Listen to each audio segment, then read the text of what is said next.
Come on, really? Listen, wait a minute. You guys kill me every time I come here. I'm just as tired as you all. I'm like the jumping jelly bean, but I gotta tell you, I feed off of the energy off of everyone else, and you guys just weren't doing it for me. Good evening, everyone. See, that's the way we do things around here. My God. Crime Watch people, we're enthusiasts. We want to be helping our communities, make it a better, safer place to live, right? So that's the way we have to show our enthusiasm. Most of our other people in our community, they do give the normal response that you guys gave, right? Hi, good evening. We're the go-getters. We're the ones protected. So, as always, I know I always say this, and I'm going to say it again. I want to thank you all for coming, not only to come, but to be part of a crime watch in our Luzerne County, in your community, because without you, truly, crimes sometimes go unsolved. And with you, we solve crimes. And better yet, we don't even get trials because we have good witnesses, because all of you have been doing a splendid job. So I applaud each and every one of you, and I want to thank you very much from the bottom of my heart, because you all know how important Crime Watch is to me. So it goes without saying, I want to thank you very much. Thank you, everyone. Give yourselves a round of applause. Okay, well listen, without further ado, on behalf of our District Attorney, Stephanie Salavantis, and the Wilkes-Barre City Crime Watch Coalition, I want to present our Honorable Judge Stevens.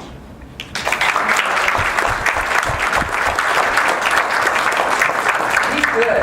I heard Jerry Seinfeld's coming in February. I think he's going to be a warm-up guy. This is an amazing turnout, and I want to thank you for coming. The only thing is, like, who's watching the streets right now? So you have to be careful here. I thought we could talk about a couple of things that you might be interested in the court system, but first I want to mention some things about high-profile cases, because we're getting more of them, for better or worse. Now, I do want to mention that I can't talk about any particular case. So anything I talk about tonight, I'm not talking about any one case, because there are some that could come before me, okay, that are still in process. So I thought before I mentioned in the court system, we're dealing with the internet, but some of you may have seen this. I thought I'd point this out to you. We all have to be careful with technology in everyday life. These are actual parent-to-child text messages. There's a site that says whyparentsshouldnottext.com. Just take a moment and read that. Can't read it. Mom says I got the porn, and Martin says you mean corn. Porn is a bad subject on the Supreme Court right now. We lost the Supreme Court justice over pornographic emails. I got an A in Chem. She says WTF. I still don't know what that means. Mom, do you know what that means? Well, that's fantastic. That's not what it means. Then it's like IDKLYTTYL, which means I don't know, love you, talk to you later. She says I'll ask your sister. This is a good one. Your aunt passed away, LOL. Why is that funny? What do you mean? Mom, it means laughing out loud. And she goes, oh my goodness, I thought it meant lots of love.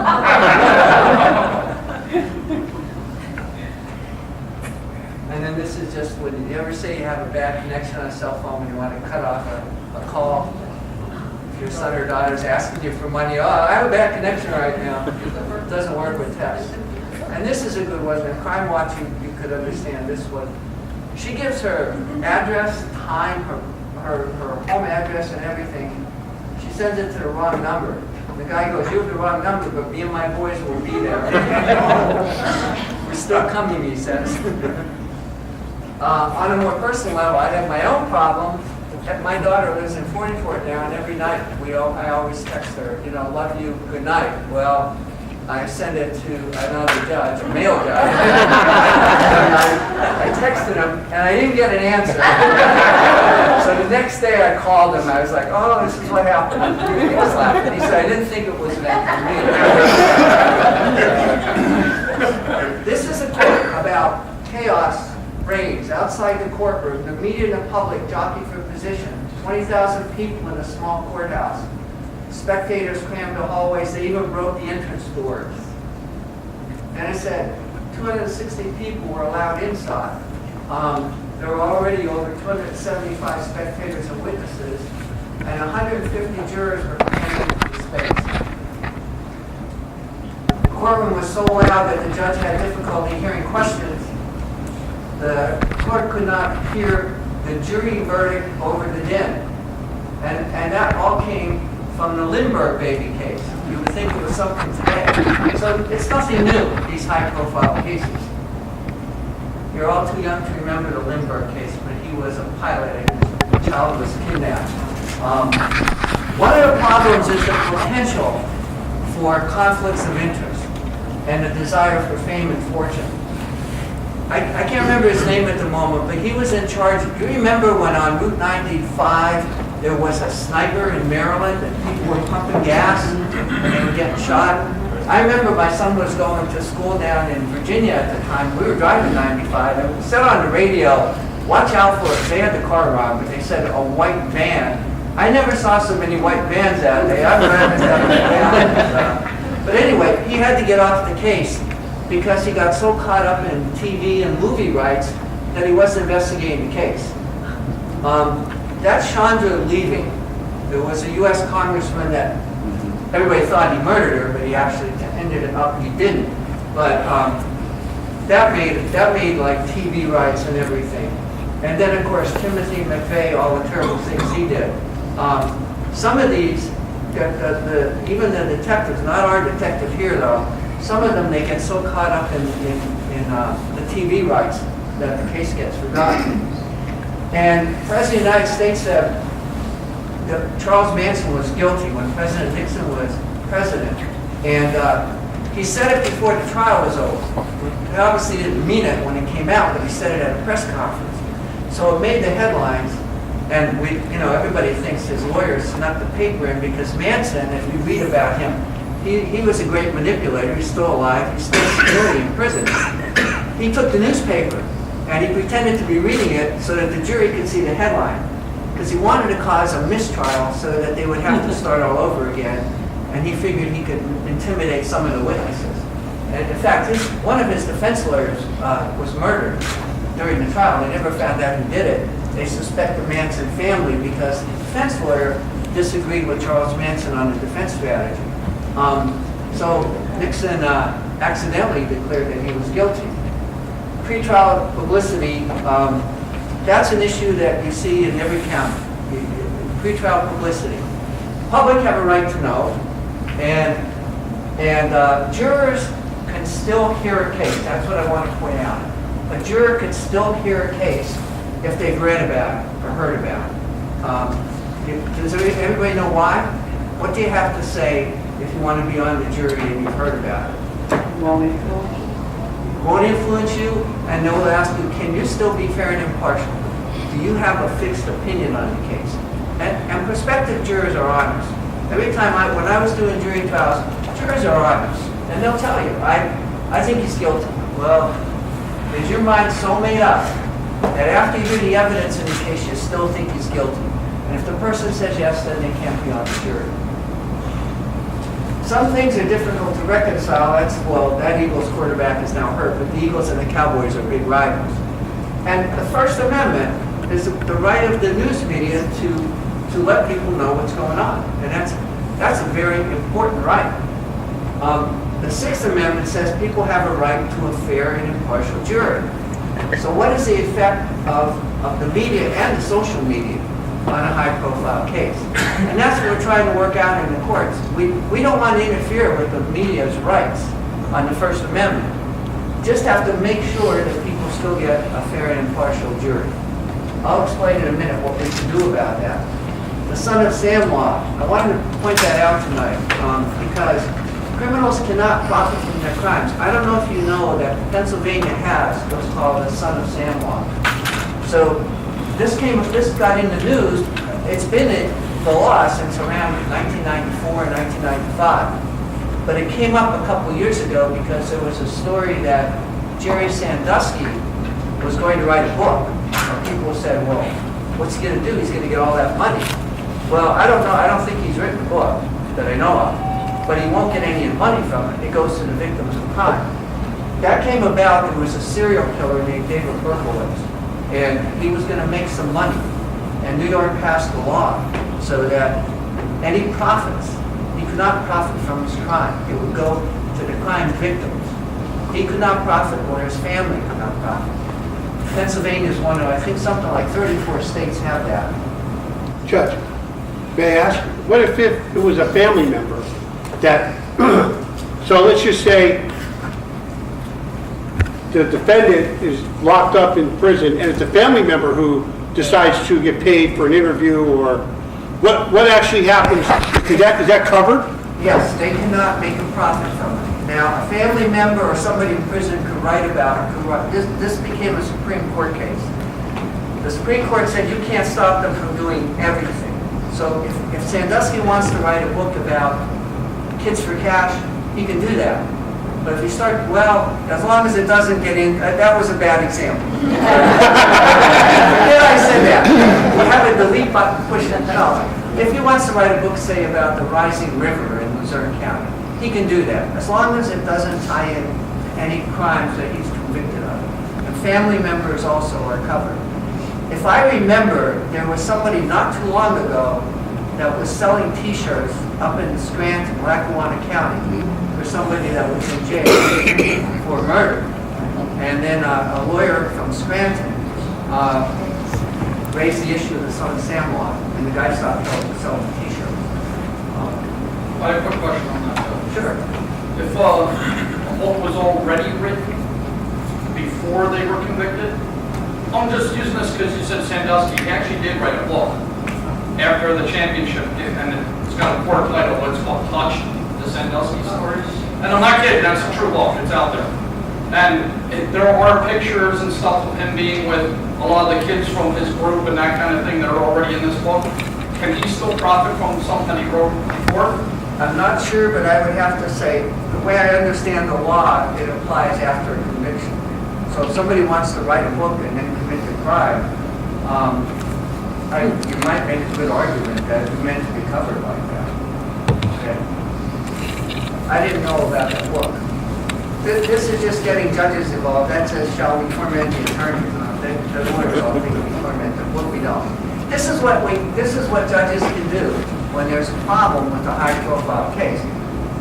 After you try to get a jury, and you can't get one after a certain period of time, and it doesn't look like you're going to get a jury because it's too local, too high-profile, you can postpone the case. Well, we all know that every case is postponed. I'm not mentioning any. All right. Change of venue. What change of venue is, some of you that have done a jury duty might know that. Change of venue means that you just go to a different county. The judge, the defendant, the lawyers, they go to a different county and they hold it there. You'd be surprised that what you think is all big news here today, a year from now in Pittsburgh or Cuyahoga County, might not mean anything to people. There's also something called change of veneer, which was used in the Wilkes-Barre case, for example, where you bring jurors from another county here. And then they're usually sequestered, which means that they stay in a hotel and they're under watch of our detectives and court personnel. This is not always a good thing, but the judge can issue gag orders, which they've done. What that means is the lawyers can't be going outside the courtroom pleading their case, thinking that maybe the jurors will see it. And that would be an extreme measure. You can't talk about the case while the trial is going on. That would be called a gag order. So those are things they could do. The courtrooms now are high-tech, and if any of you have been in federal jury duty, you know the jurors have their own monitors. So people are used to this now. Most of you, if not all of you, probably have a cell phone. I'm sure you've all either seen a computer, you know what a computer is. We're having a little bit of a debate right now. I'm on a court committee that's part of the Bar Association, and it's with the news media. And there's an issue about reporters being in the courtroom. Can they use their laptops and cell phones to report? And the courts are saying no. And what I'm hoping we can do is reach an agreement where instead of just saying they cannot, is to let the trial judge look at the situation and see, what's the difference. If reporters aren't like the old days, in the old movies you see where they have a hat on and they're writing things down on a tablet. They still use tablets, but most of the time it's with a computer. There might be a cell phone. So we're trying to look for a way that that can be done, at least let the trial judges make that decision. Here's another problem with high-profile cases, and in Center County, Judge Cleveland, who everybody says did a great job in the Commonwealth versus Sandusky. I can mention that case because it's not going to come before me, it's over. And I'm just telling you about it anyway, which I can do. Physical accommodations. Because it's a small courtroom in Center County. Even here, the courtrooms are fairly big. But think about it, you have all the regular court personnel in a criminal case. You got security, you got the judge, you got the stenographer, you have the jurors, you have the alternates, you have, then you have people that want to come to watch a trial, and they're entitled to because it's open to the public. And in Commonwealth versus Sandusky, you had international news media that wanted to come. So the judge had to work it out with the media, which he did. He worked out a pool where they were able to take turns coming in, and then they would work out a feed so that everybody could get the news. So the judge can work with everybody on that. Lawyer interviews and blogs, that can become a problem when lawyers start blogging about a case while it's going, or giving an interview. And I already mentioned that could end up with a gag order or deny internet access. We also have juror misconduct, which is not intentional, but it's becoming a problem. So now we have a regular court instruction where we tell people when, you can't be tweeting or Facebook about the case while the case is going on. I'm not sure what case it was. I think it was a federal case in Philly against Senator Humo, where one of the jurors was blogging. And some of the reporters were reading the blog, and it was like a Friday, and he said, big announcement coming Monday. And they got the idea, and they were right, that the jury verdict was coming Monday. And that caused some problems. So the courts are working with that. The courts are working with that. In a democratic society, you're not going to restrict all the news media because, you want to know what's going on, especially you, Crime Watch. You want to know what's going on in the court system. So the better idea is let the public know how it works.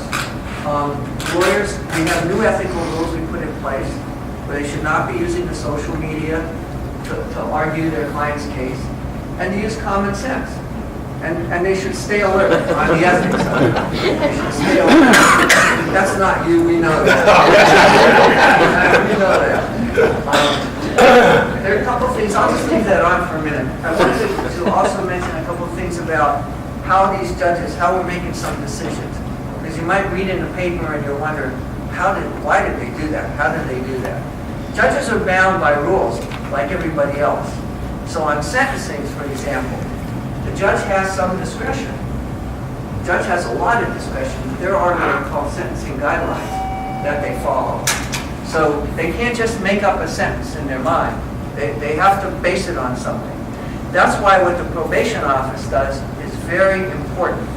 They do what's called the pre-sentence investigation. Some of you already know what that is. But they do a background check. So when the person comes for sentencing, the judge now has all that information on the pre-sentence report. Did the person get in trouble before? And there's a point system they put. The higher the points, there are three ranges that judges sentences in. One is the mitigated range, which is the lower amount, which could be probation. If it's let's say the most he could give is 5 years, the mitigated range might be 6 months. Then there's the normal range, which would be the average range. And then there's what's called the aggravated range. So if it's a repeat offender and they get in the aggravated range, then the judge can give a longer sentence. These guidelines are just helpful to the judge. They're not bound by them. But as you know, the legislature sets the crime. What the crime is, they define it, and they set the maximum sentence so that the judge cannot go beyond the maximum. Now, there's some controversy right now over what's called the mandatory minimum. I just want you to be aware of that. I have always been, when I was in the legislature, I always voted for those. And even now, if I were, I still would. But there's a mandatory minimum is this. There's certain crimes that the legislature says are so important, their policy, that they're not going to let a judge give less time in jail. They have to give a minimum of whatever it is. So selling drugs within 1,000 feet of a school, there's a mandatory minimum of 5 years in jail. If the person's convicted of that, the judge can't say, well, I'm going to give him a year. He has to give him 5. Now, they can give more, but they can't give less. Now, some people are saying, well, you shouldn't do that. Judges should have the discretion. But the legislature decided there's some crimes that need to have that mandatory minimum, and they've been held to be constitutional. So you may read that in the paper, mandatory minimum.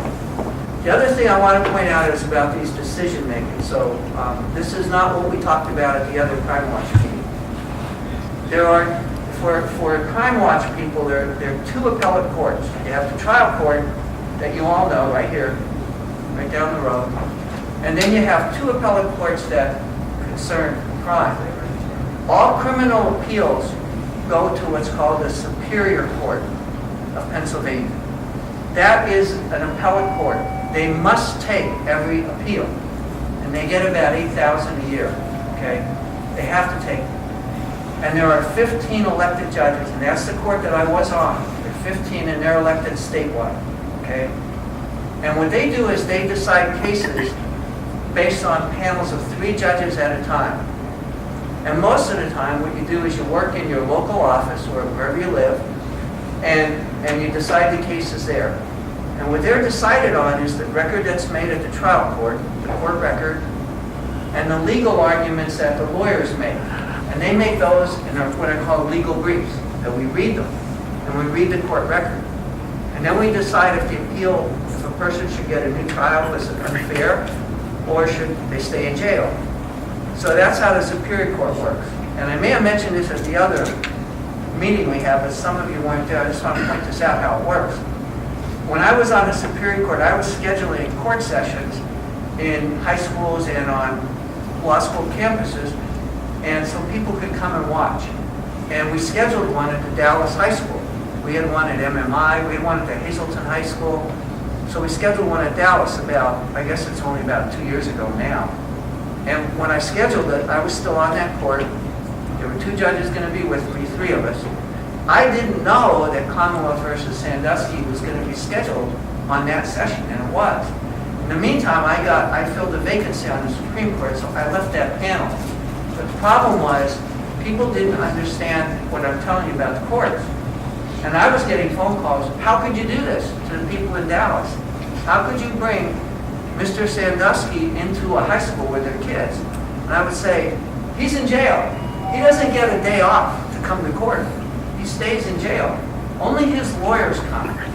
So what we did was, just to ease everybody's mind, we had the arguments at Dallas High School, and then we moved that argument to the courthouse. And that way people didn't have to get concerned. So the defendants don't come to court by the appellate court.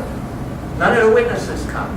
So if our detective is a witness in a case at the trial level here, and the Commonwealth wins and the person's in jail, and they appeal to Superior Court, those judges don't see him. What they do is they read what he said, the court record, but they don't see the witnesses again. So it's purely a legal argument. Then if somebody loses and they're still in jail, they can ask the Supreme Court to hear their case. But most cases do not go to the Supreme Court because we decide what cases to take. We don't have to take them. And we can't take every criminal case that comes up. So what we do is we pick the cases that have issues that are different, or that are especially important, or where there's confusion. The example I gave before was, let's say that there's a 3-judge panel at a Superior Court in Pittsburgh. I should have said they have court in Pittsburgh, Harrisburg, and Philly, same place as we do. So let's say 3 judges in Pittsburgh say that police officers cannot shine a light in a car at night. And let's say there's a case in Philly, and the 3 judges there say the opposite. 3 judges could shine a light into a car at night. There's a conflict, and people won't know what to do. Judges won't know what to do, policemen won't know what to do. So that's the kind of case the Supreme Court would take. And then we'd look at it, and then we would decide, oh yeah, policemen, for their own safety, they could shine a light in a car. Now, all the courts are bound by that. And that's how the law gets changed. Okay? So the Supreme Court picks the cases, criminal and civil now. We're not talking civil cases. Remember, there are all these civil cases going on too, but we're Crime Watch, so we're talking about the criminal cases. When the judges hear a case in the Supreme Court, all seven of us hear the case at the same time. The same thing in Superior Court when the 3 judges hear the cases, the argument portion.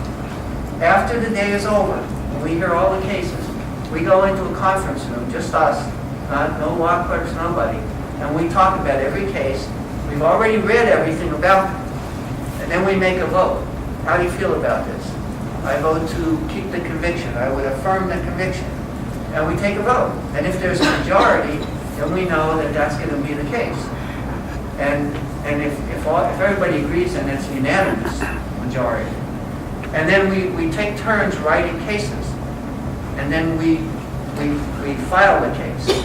Now, a judge might disagree. A judge might disagree. In fact, I was just talking about an SPCA case where I was on a panel with Superior Court. And the long and short of it was a lady was convicted of abusing her animal because she gave a gun and the dog to her boyfriend who went out in the woods and shot the dog. And he was seen doing it. So he was convicted. She appealed and said, wait a minute, I wasn't involved in this. And I was on a special panel of 9 judges, which only meets up 3 times a year. And 8 of them said that she should not be convicted. And I said that she should. The Supreme Court agreed with me, so they changed what the 8 judges said. Now, I have to tell you, that doesn't always happen. There are a lot of cases where I said one thing and then the Supreme Court said the other. Don't think that I'm saying that I always got it right. Okay? But anyway, the Supreme Court could change what the lower court said. And the Superior Court could change what the trial court said. So the judges decide that, and they could write their own opinion, which would be a dissent where they don't agree. Or they could write the majority opinion. You can go online. If you go on and you just search Supreme Court of Pennsylvania, the court sites come up, and you could read, you could read court opinions. If you don't want to watch some of the reruns at night, if you feel like reading some opinions, you can do that. We make sure they're all online for everybody to read. There's no secrets. We want people to know how their courts work. That's why I'm here tonight, because I'm going to take your questions for a little while. It's important that you know, especially you, because you are concerned. You're concerned about your community. You wouldn't even be here tonight. So it's important that you know how our court system works. That helps you, because then you know when you call the police, you know what's going to happen, which is good. So the judges then, once they file those cases, that's the law until it gets changed. And that's why it's so important that you're here tonight, because as Crime Watch leaders, we get people saying, well, why did he get that? And what happened here? And what happened there? And it's so important for us to know. I mean, sometimes it's not fair, sometimes it is, but we need to let people know what's going on. Well, Everything's online. We can read it all. Well, yeah, all the court decisions are online. The Supreme Court, every decision. When I was on Superior Court, we put them all online. I don't know if they're putting them all online now, but the major decisions are all, you can read them. You can read them, and we put our names. Which judge wrote it? And if the judge disagrees, we write our name. There's nothing's anonymous. There is something called I want to explain this for a moment now that I said it. There's something called a per curiam order where we all agree on something. But that's rare. And they're only used for very simple things. So if there's an important decision, you can see which judge wrote it. All our biographies are online, all the decisions are online. Just do a search, Superior Court, Supreme Court, they all come up. There's a Pennsylvania court site. All right? That's very important. Another thing I just want to mention briefly is jury duty. Most of you probably already know everything about jury duty, but it's a very important part of our system. And as I said at the beginning, the whole idea is to get a fair and impartial jury. And what the courts have to try to do is to be respectful of people, like some of you, most people. When they say, like the judge will say, is anybody related to a police officer? Most people raise their hand. And they'll ask a few questions. And then what they'll do is they'll call you up individually so that everybody does it here. And then that you can explain your answer. Some people say, yeah, I have a state trooper relative in Ohio. And then the judge will say, does that affect this case? And most people will say no. So a lot of times the questions are just so that they want to make sure that the jury is fair and the jury is impartial. That's the whole goal of the jury system. Now another thing I want to point out is going to happen here in Luzerne County in the next month or so. Every court in Pennsylvania, we have 67 counties. Every county has at least one trial judge. Some counties are small and they only have one. Like Philadelphia has a couple hundred. I'm not sure, we have 9 or 10 here. I think it's up to 10 in Luzerne County. But every county has a certain number of judges. And what they do is they vote to pick one of their own as the president judge.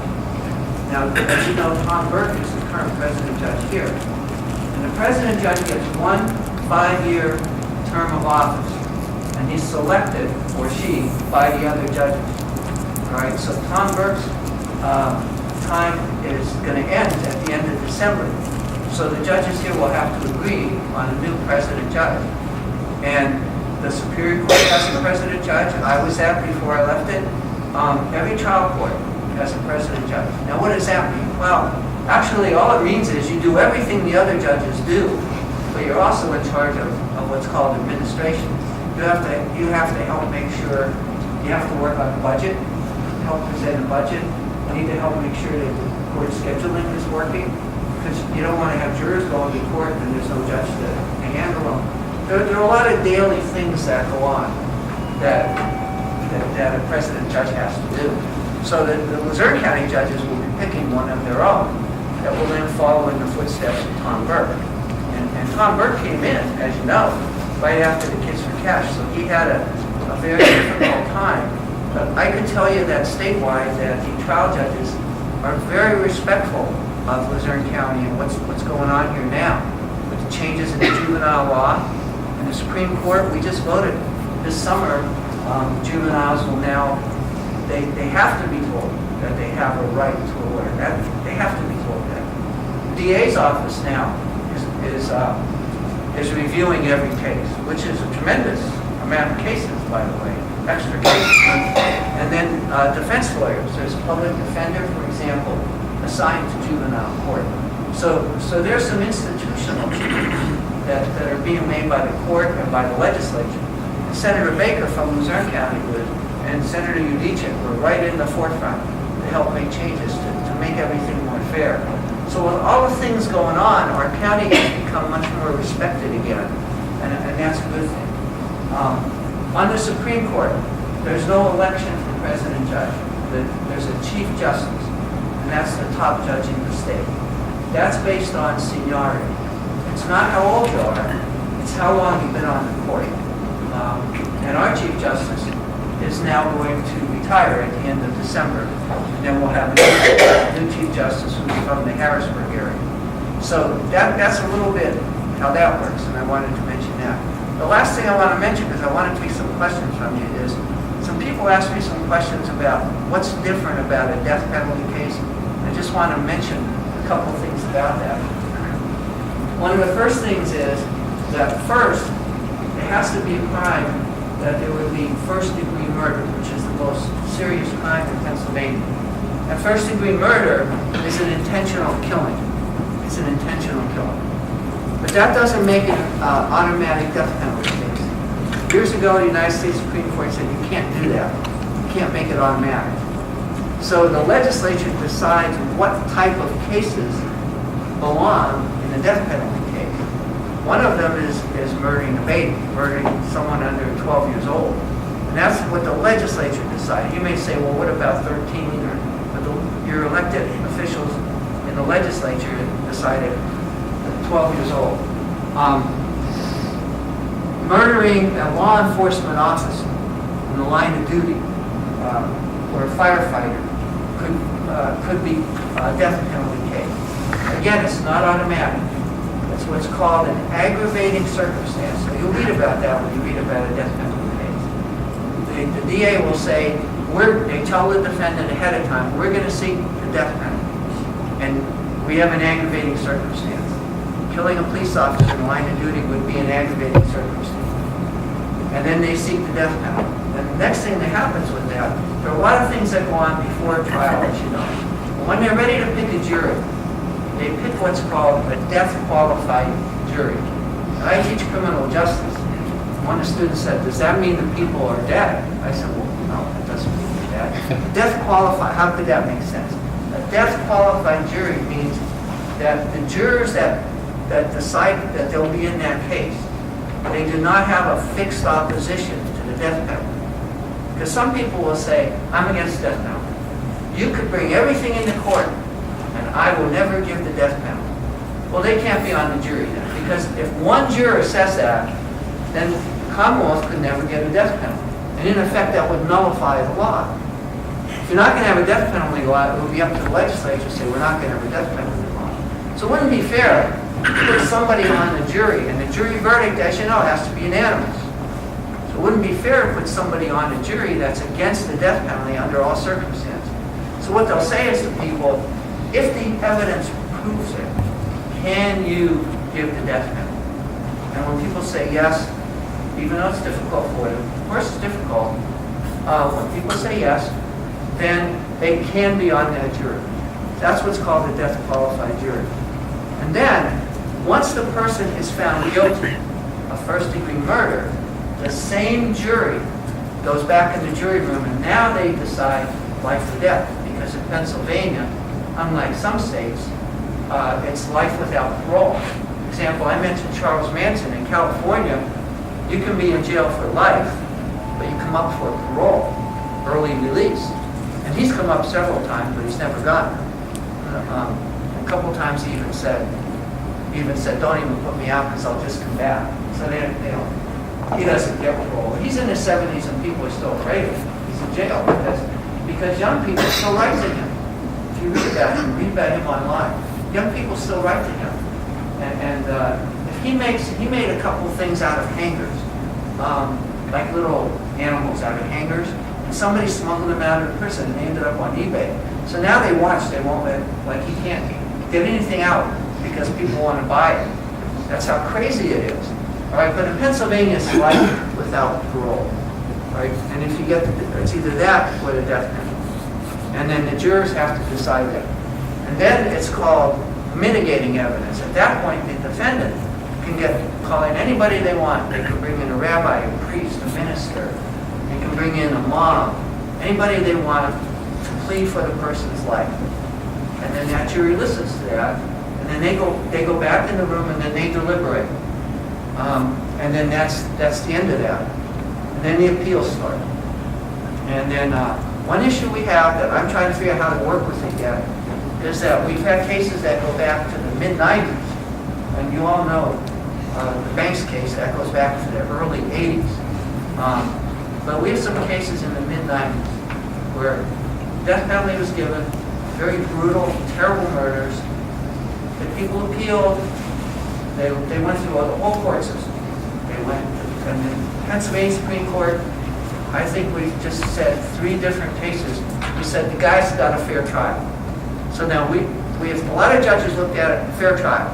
Whether you agree with the death penalty or not, the law is death penalty. The governor signs the death warrant, they call it.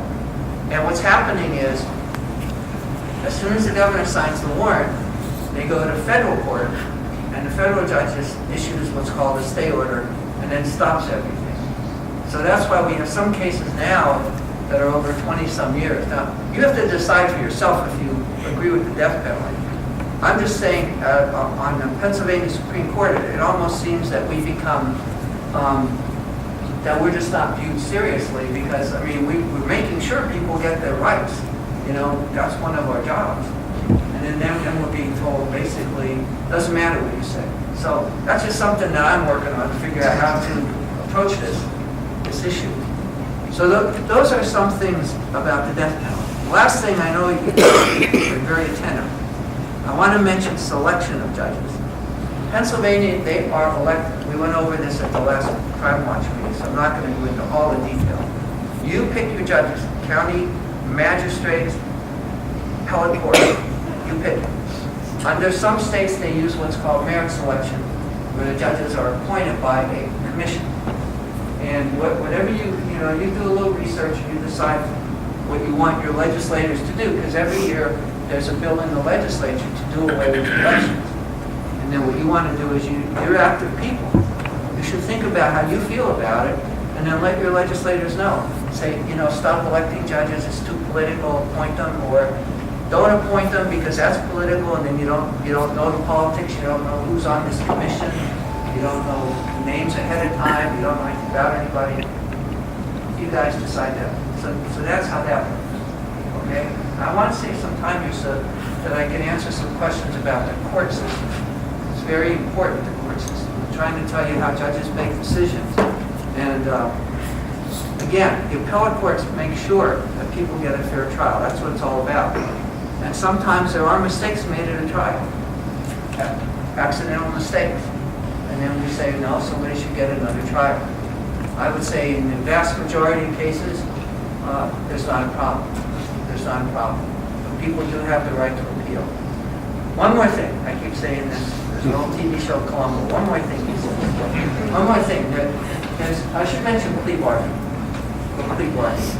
That's when the DA and the public defender or the defense lawyer make an agreement that the person will plead guilty. And it depends on what the crime is, how serious it is. And on some crimes, the DA will say, we're not going to plea bargain unless you take the most serious offense, like maybe a child abuse case. You're not, most district attorneys are not going to plea bargain a child abuse case down to like a disorderly conduct. They're not going to do that. I'm talking like maybe somebody has 5 arrests for theft, and rather than have trial, and the person never, 5 arrests, instead of having a trial, you plead guilty to maybe 3 of them, and then the other 2 would get dropped. Plea bargaining in Pennsylvania, the judge cannot participate. Judge can't be part of this. Judge can't say, hey, look, you plead guilty and I'll give you this amount of time in jail. Judges are not involved. But the judge can reject the plea bargain. The judge can reject it. In fact, that's what happened. What the federal judge did, Federal Judge Kozik, rejected the plea agreement that former judges Cunahan and Chivarella had. They had reached an agreement with the prosecutors. And then, for different reasons, the judge rejected it. And then they ended up getting a longer sentence once he rejected it. So the judge can reject the plea or can agree. Right? And then once the person pleads guilty, what the judge has to make sure of is that the person is pleading guilty voluntarily and intelligently. And that they weren't promised anything and that they weren't threatened. Those are the main things. So what the trial judges do, and I did this here, and they're doing it now, the person has to fill out a form and initial every page at the bottom that they read the questions and answer the questions in their own handwriting. Questions like, are you under drugs or alcohol influence now? Are you happy with your attorney? Yes. And, do you admit to this crime? Yes. And then the judge will ask some of those questions. Did anybody promise you anything? The person's in court now, under oath. It's all being transcribed. The judge asks all these questions. The person says yes, admit it, that's it. They're guilty. That's a conviction. They're guilty. They admit it that they're guilty. Right? Now, if the person says, well, I guess I'm guilty. Or, my lawyer said I should just do this, so I'm going to do it. The judge has to stop it. Say, nope, you're going to go to trial. And usually what happens is there's a miscommunication. The guy talks to his lawyer, says, I didn't understand, Judge, yes, I'm guilty. I plead guilty, I don't want a trial. To make sure they understand they're giving up their right to a trial. But then guess what happens? They get a sentence they don't like, then they appeal. They say, well, I'm innocent. So now we say, no, wait a minute. You signed all these things.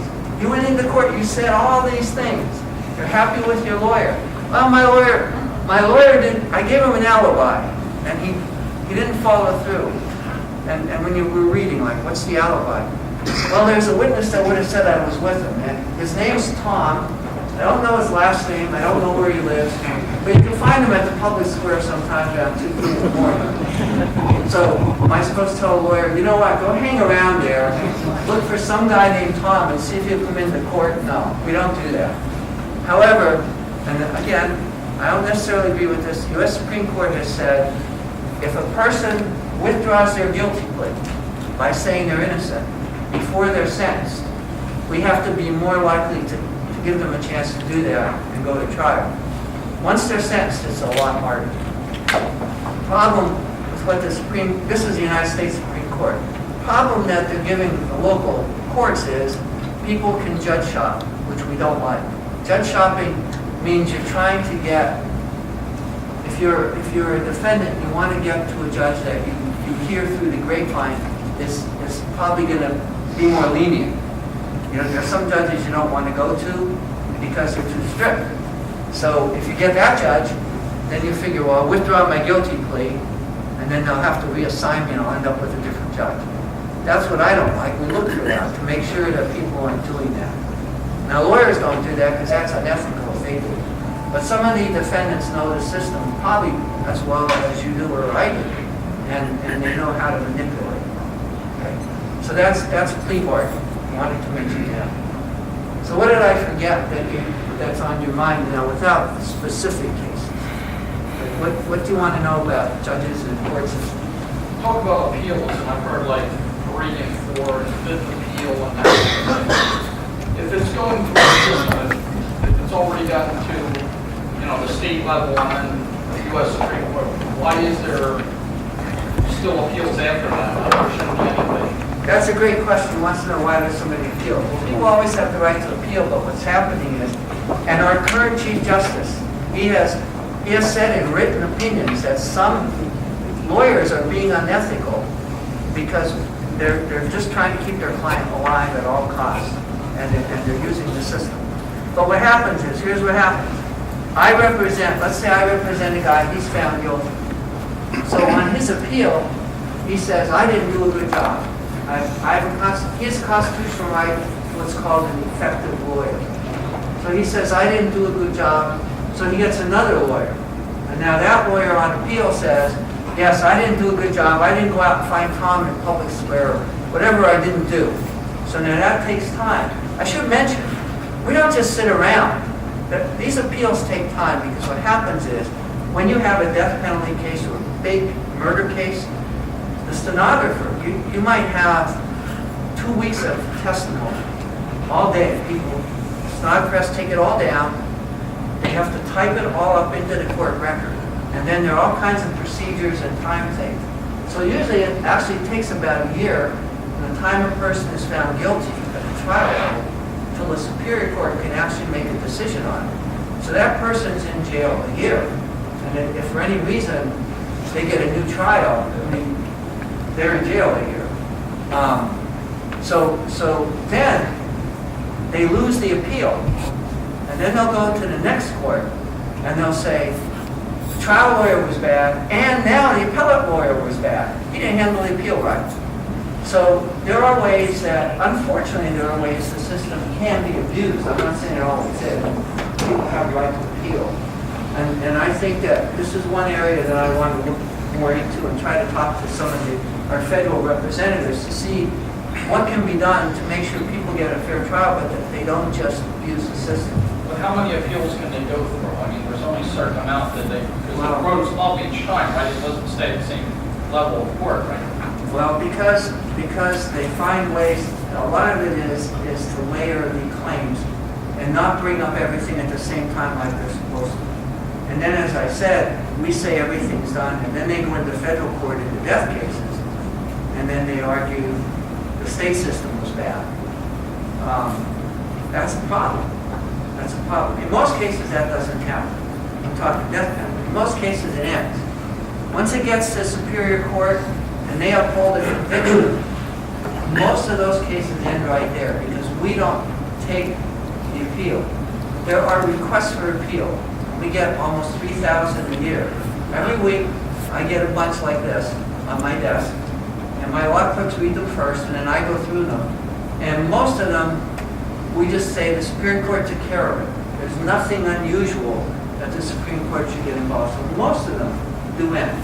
They do end with the Superior Court. Good question, though. Does the system, do you feel it's working? Does it get you frustrated sometimes?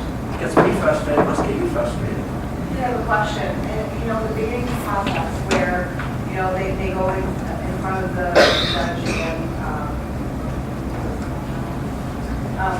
the magistrate, and they're being arraigned.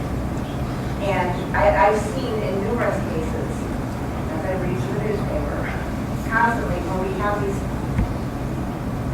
chronic criminals that have multiple charges that are out on bail or unsecured bail, that are creating more crime and causing more problems and going back in front of, sometimes different judges, different jurisdictions.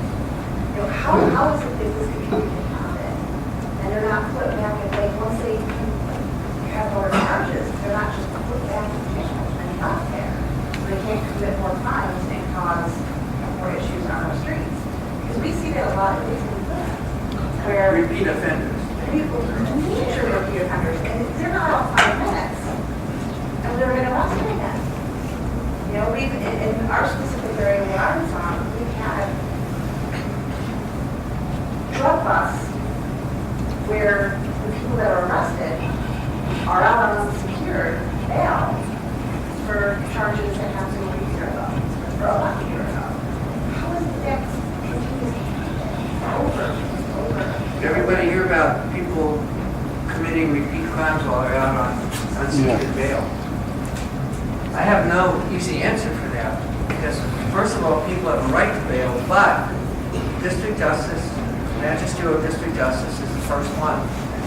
They set bail, and what they have to look at is the person, what type of crime is it?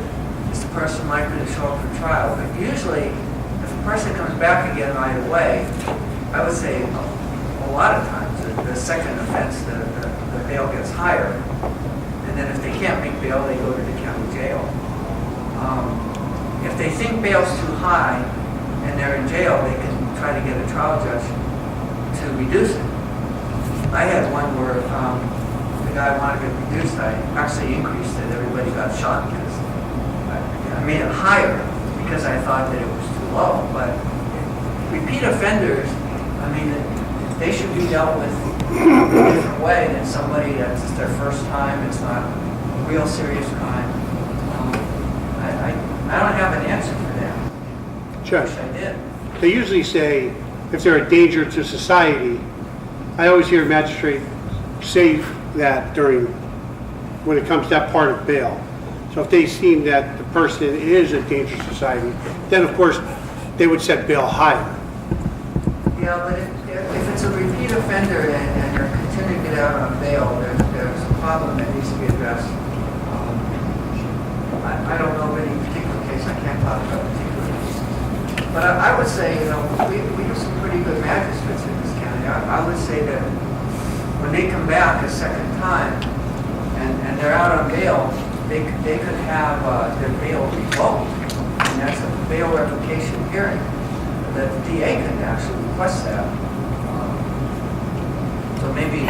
And we actually do a lot, just so you guys who are here, Judge Stevens says, our office does handle bail revocations, and we do a lot every week. People will be surprised that we have an attorney signed just to do that kind of stuff, so.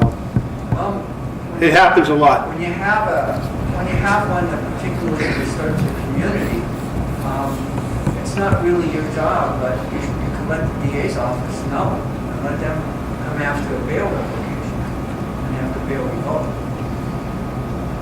I wish I could answer that better. Question? Yeah, I have a question about the death penalty, Yes.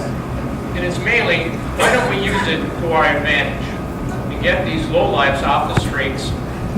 When you commit a serious crime, especially when you kill a child, a person working in a bank or a fast food restaurant, we have it on film, and we know you did it. Why do we have to go through appeal after appeal, waste our time and money with somebody who's just never going to fit into society? Well, again, people have the right to appeal, but here's a problem that I see with in Pennsylvania, when the Pennsylvania Supreme Court says everything has been done properly, and then there's this stay order issued in some of the federal courts. The problem that I see with that is that it frustrates the whole law. It's like nullifying the law to a point. Because you have to make sure people's rights are protected. When a case is 20 years old and it's had all these appeals, somebody's got to raise some questions about are the procedures being used. But the other thing, what you're saying is, you know, these are tough decisions for a jury. I mean, as terrible as the crimes are, I don't even want to get into the details of some of the cases I've had to work on. Horrible, horrible crimes against people. That's tough on the jury, and when you talk to jurors in a death penalty, they'll tell you. They said, I voted for the death penalty, but it was a difficult decision. And then I think of them 20 years later, you know, the law's not being enforced. All I can tell you is it's frustrating some of the judges as it is to people. And The only problem with that is those people on the jury, if it was their son who was shot down in McDonald's, it wouldn't be a harder decision. It would be an easy decision most of the time. That's where the problem comes in. When you don't know the people, it's a different situation. well, they're saying it's tough, but they voted for it. They voted for the death penalty. See, if we're not going to have a death penalty, that should be a decision that you make as voters and the legislature make. But when you have a law, any law, that is constitutional and legal, any law, you know, should be enforced. And it should be enforced fairly and equally. All laws. If you don't like the death penalty, fine. Then tell the legislature to change it. So we judges have to be aware of that. Judges have to be aware of it. Also, when in a case like the banks back in 82, what good is the death penalty if they never enforce it? It's not a deterrent. In that case, I mean, you all know what happened, and he was declared incompetent, and now the Supreme Court of the United States has said that somebody that's incompetent cannot be executed. So he'll have to. How many states actually apply it? Texas.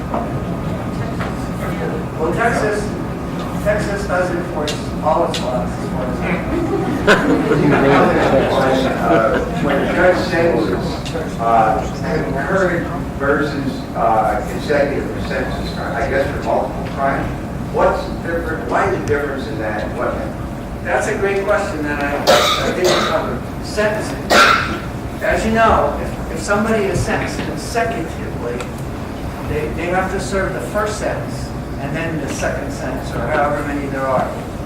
If it's concurrent, that just means when you're serving the first sentence, you're also serving the second sentence.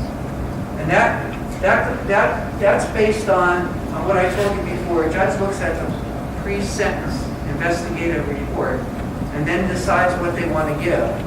And then they give the concurrent sentences, because that still will count against them should they come out and be a recidivist, or in other words, come back and commit another crime. The judge has to decide, first of all, should the person go to jail for this crime? If so, how long under the law can I give them? And then if there are 5 crimes, the judge may decide, well, if this person serves 5 years, and I'm just going to make the sentences concurrent, so that after 5 years they'll be eligible for parole.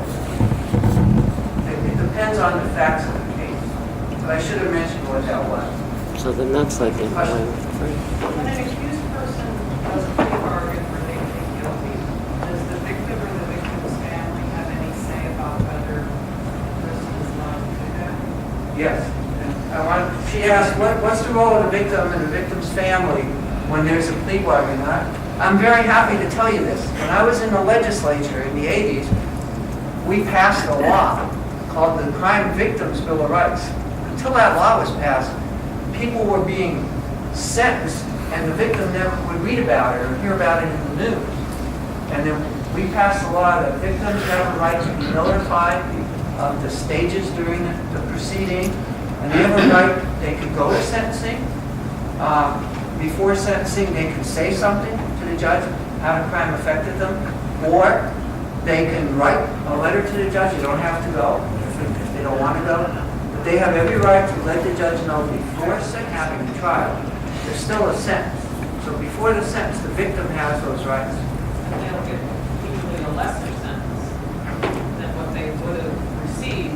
That's why they There will be some, that's what a plea bargain is. It's a plea deal, in other words, where something is being done. Now, whether or not the victim gets involved in the plea bargain, they usually get involved after. They can let their displeasure know if they're unhappy. But, yes, the whole idea is nobody's going to plead guilty unless they're going to get something for it. And then that's just up to your prosecutors, you know, to look out for you, look out for the victim. But again, you can't do away with plea bargaining, because if you do, the whole system would collapse. You know, I'm not a big fan of it either, but if everybody went to trial, there wouldn't be enough courtroom judges and jurors or time to handle it. I don't even know the statistics, but I think most cases end in a plea bargain. And the other reason they do is because of good police work.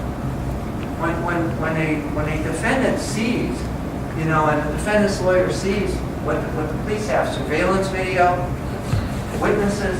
Now, what's this Turkey Hill? Everybody's getting it. It's like an ATM. You know, especially Walnut. Hazelton is as bad as Wilkes-Barre.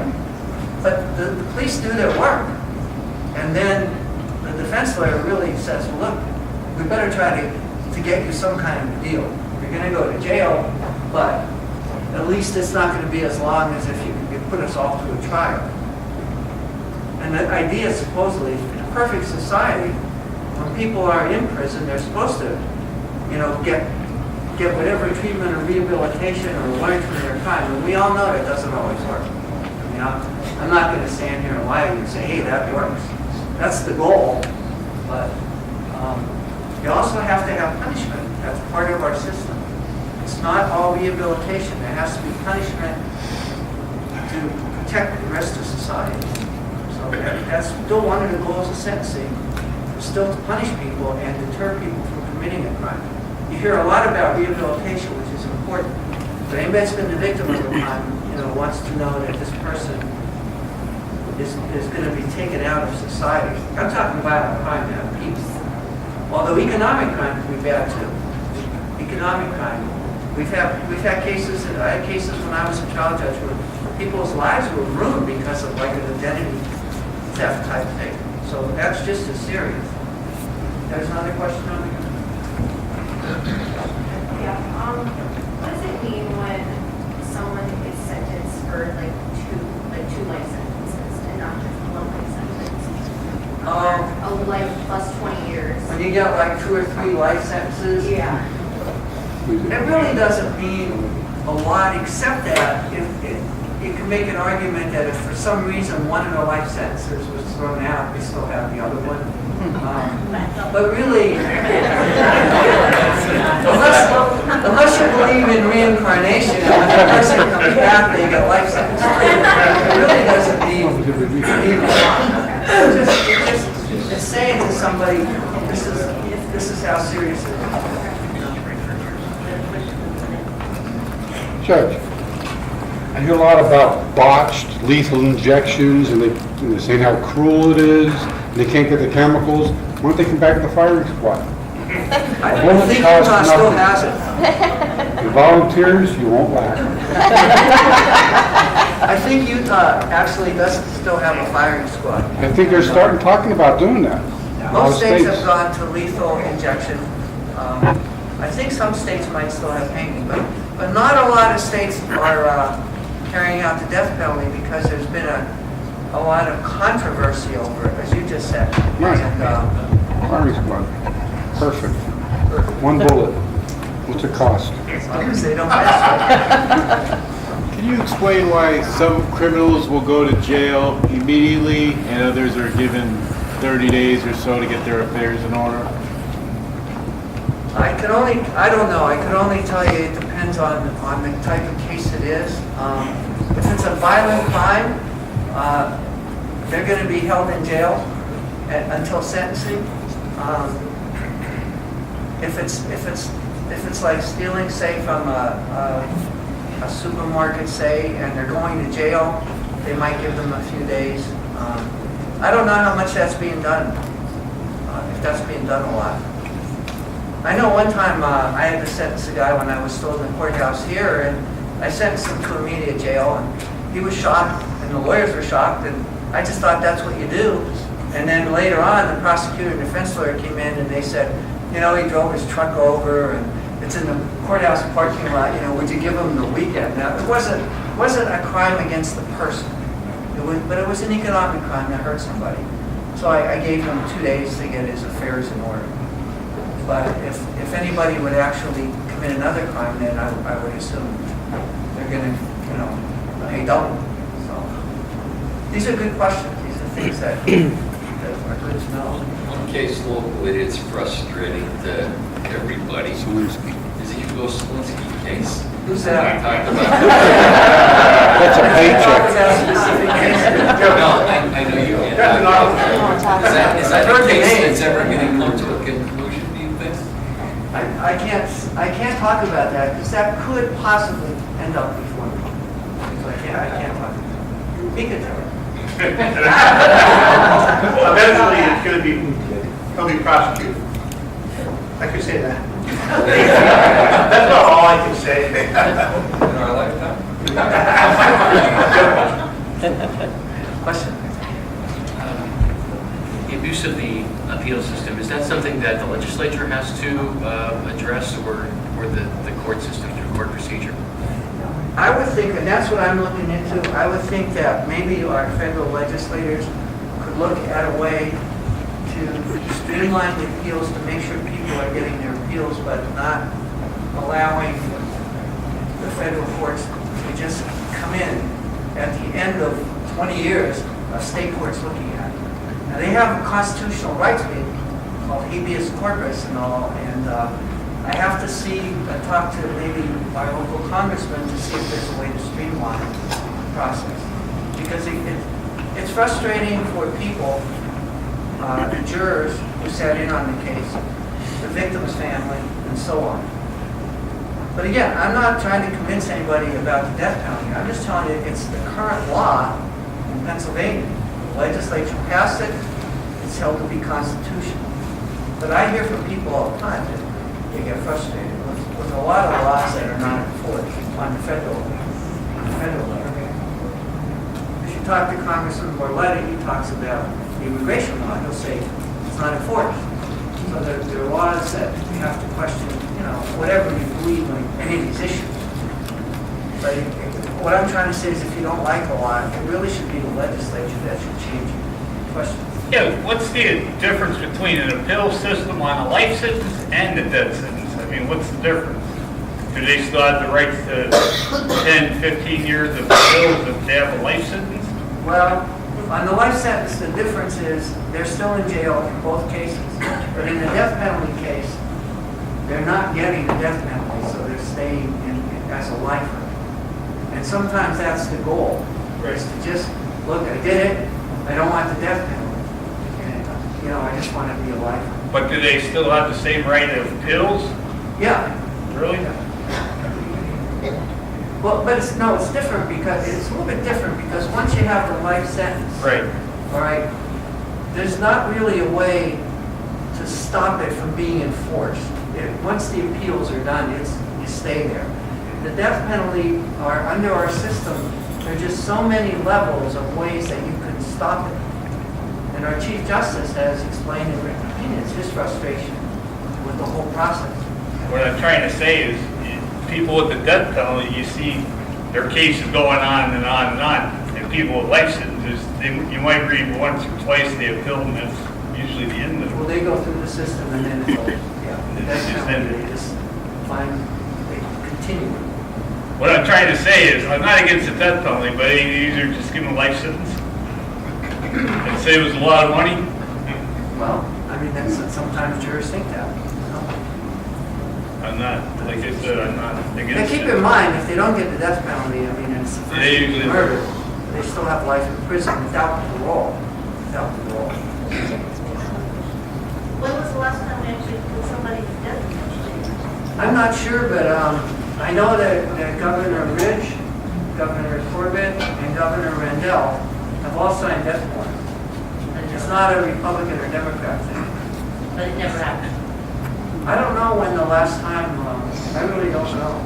They just signed one. They just did one, did they? Two under Governor Ridge, Zettelmoyer, and Heidnik were the last two to be put to death. And it was years before that, and it's been years since. How long ago? Under Governor Ridge, I'm not sure the exact years, he was in office between 94 and 2002. You said 1996 was. 94, you might be right. Just in the last month, I've had 3 cases where the Supreme Court has said everything's good, and 3 different federal courts in Pennsylvania have stopped it. So it seems to be we have to have a discussion with our federal representatives and senators to see what procedures to protect people that can bring an end to the appeal process at some point. That seems to be on everybody's mind. What do you do if you disagree with a jury? You think the guy is definitely guilty, and they come back with a not guilty? Well, once somebody's not guilty, like, people still argue about O.J. Simpson. Not guilty under our system, that's the end. Prosecution can't appeal, that's the end. So there's nothing that you personally can do as a judge to go back? Not without getting myself in trouble. I can chase them with my AR-15. They're calling you to help send me out. Again, just so you know, in Luzerne County, we always contact the victims if there's a plea prior to the agreement even being done, drawn up. So we always make contact. Our office will contact, or the arresting officer or the investigator will contact the victim. Just so you know, in our county, at least. There's a Any question. other questions, anybody else? There's one more back here. You said that the jury is always questioned about their view of death penalty. But when it gets into the appeal stage, does anybody question the judges? No. And that's a good question. And that's a question that's why when judges are elected, you can ask them when they're running, where do you stand? We don't hear, I've run statewide twice, and nobody's ever asked me that when I ran. I don't remember the name. I remember the name of I don't remember what year it was. It's been a while. It was a California Supreme Court justice. I think if you look her up, her last name was Byrd, maybe B-Y-R-D. When she ran in California, she said she was for the death penalty. When she got onto the Supreme Court, she ruled against the death penalty. Now, California has something Pennsylvania doesn't have. I shouldn't even tell you this. It's called recall. People started a recall petition. And enough people signed it that it goes on the ballot, like a referendum. And then should this person be recalled, yes or no? And everybody was mad, they voted yes, and then that day, she's done. She was doing TV judging after that. How do we get that? I'm not going to tell you.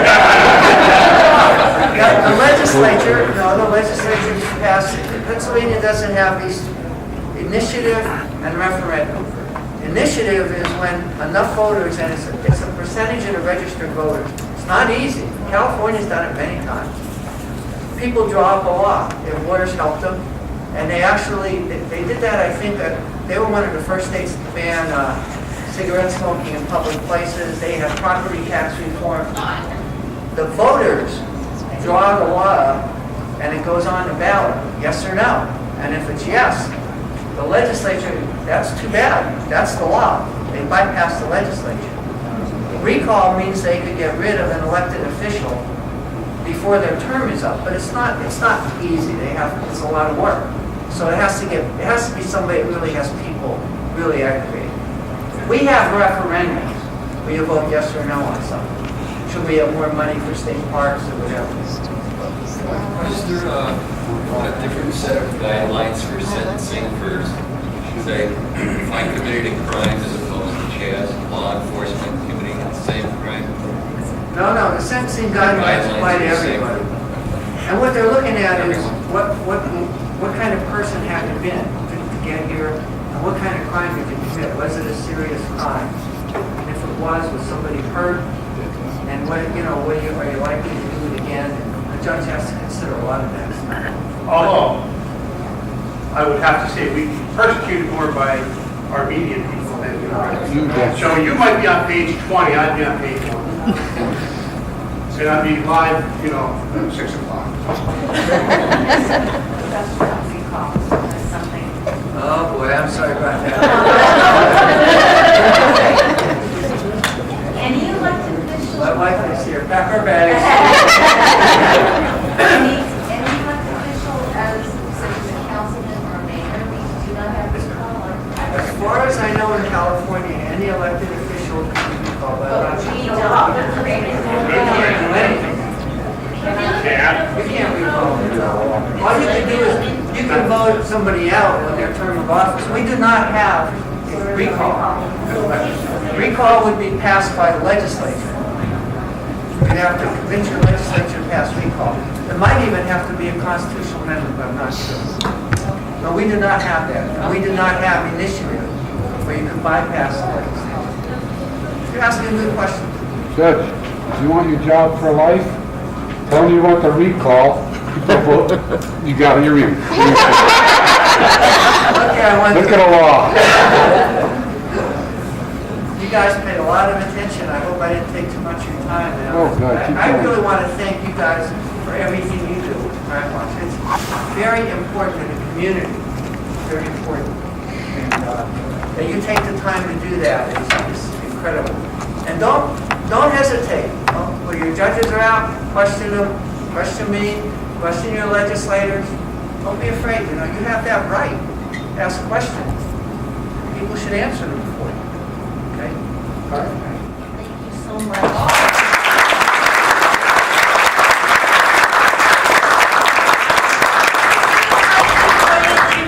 Pat Rushton, I don't know if you ever had Pat at your meetings. I know in Wilkes-Barre we have him all the time, but he does talk about the victims' rights, and he'll talk about everything the judge talked about tonight, and it's a great thing to have him at the meeting. So I'm going to show you one slide, but I'm going to show it to you. Yell at me, that's fine. It's just fine. I just like that one.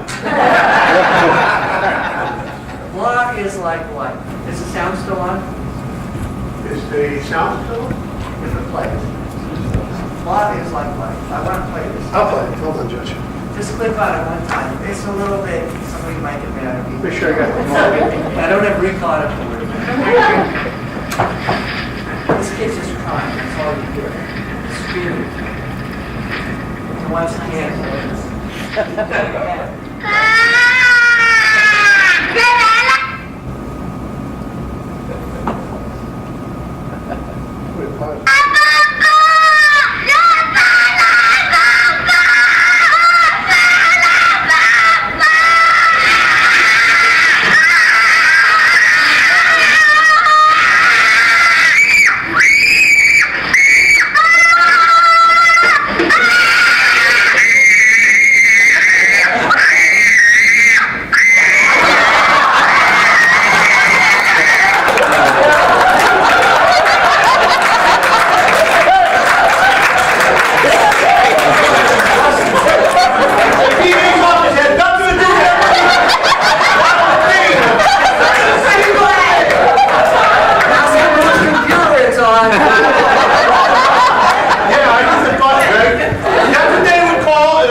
I'm glad you guys all came out. I know Charlotte's been doing a fantastic job getting speakers, and certainly lining up our Justice Stevens to be here is incredible.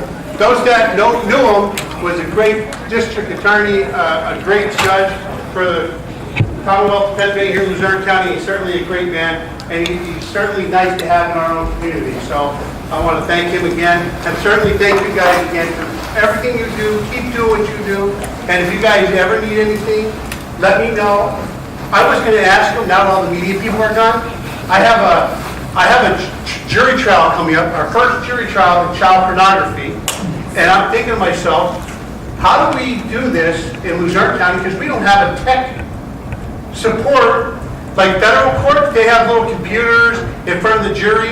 I'm thinking, how are we going to play, and this guy has got all videos, how do we play videos without the gallery seeing it? So, you know, I'm gonna have to, I want to grab him before he leaves and ask, because, yeah, our county's not prepared for this. And now we have definitely one trial, definitely going to trial, no doubt about it. So, you know, I'll make sure that y'all know, if you want to come and support me, my first big trial, you know, after all these years, I had one case in federal trial, and it lasted 2 days, and it took the juries less than 10 minutes. So I'm hoping in Luzerne County it's the same thing. All right, thank you very much, everyone.